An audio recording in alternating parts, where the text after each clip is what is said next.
الرحیم۔ آج ہم پڑھیں گے حرف جر، لیکن اس سے پہلے ہم ایک بات سمجھیں گے کہ جس طرح آپ کے سامنے ایک تصویر ہے کہ اس میں ایک استاد پڑھانے والا ہے اور اس کے سامنے 3 اسٹوڈنٹ ہیں۔ ایک نارمل اسٹوڈنٹ ہے اور ایک اسٹوڈنٹ ہے جس کو پنش ہے، سزا ہو رہی ہے، اور تیسرا اسٹوڈنٹ ہے اس کو بھی پنش ہو رہی ہے، سزا ہو رہی ہے۔ لیکن جو نارمل اسٹوڈنٹ ہے وہ اپنی اصل کنڈیشن میں کھڑا ہوا ہے، جس کو ہم نام دیں گے اصل حرکت، اور جس نے ہاتھ اوپر کیے ہوئے ہیں ہم اس کی سزا کو نام دیں گے اوپر والی حرکت، اور جس نے اپنے آپ کو بینڈ کیا ہوا ہے، جھکایا ہوا ہے، ہم اس پنش کو کہیں گے نیچے حرکت۔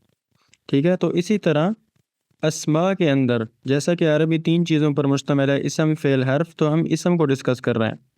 تو اسم کے اوپر بھی 3 حرکتیں ہوتی ہیں۔ ایک اس کی نارمل کنڈیشن جو کہ پیش ہوتی ہے، جب کوئی چیز اس کو زیر زبر نہ کرے تو اس کی جو نارمل کنڈیشن ہوتی ہے وہ پیش والی ہوتی ہے، اور جب کوئی عامل آ کے، جس طرح ٹیچر ہے اس کو پنش کیا، اس طرح عامل کوئی آ جاتا ہے وہ اس کو زبر دیتا ہے، اور کوئی عامل ایسا ہوتا ہے کہ جو اس کو مجرور یعنی زیر کر دیتا ہے۔ ٹھیک ہے، تو آج کا سبق ہمارا ہے وہ حرف جر، ایک ایسا عامل یعنی ایک ایسا ٹیچر، ایک ایسا عامل، ایک ایسا حرکت تبدیل کرنے والا کہ جس نے زیر کے اندر اسم کو کنورٹ کرنا ہے۔ اس لیے میں نے 2 باکس کو ایمپٹی اس لیے چھوڑا ہے کہ ہم وہ نہیں پڑھ رہے، ہم پڑھ رہے ہیں کہ ایک ایسا عامل کہ جو اسم کو مجرور کر دے گا، زیر میں کنورٹ کر دے گا، تو وہ ہے حرف جر یعنی کہ فی۔ حرف جر کی ایک لمبی لسٹ ہے، لیکن اس میں سے ہم آج صرف ایک پڑھیں گے، فی۔ فی کا مطلب ہے میں، فی الغرفتی کمرے میں۔ اب ہم اس کی پریکٹس کر لیتے ہیں۔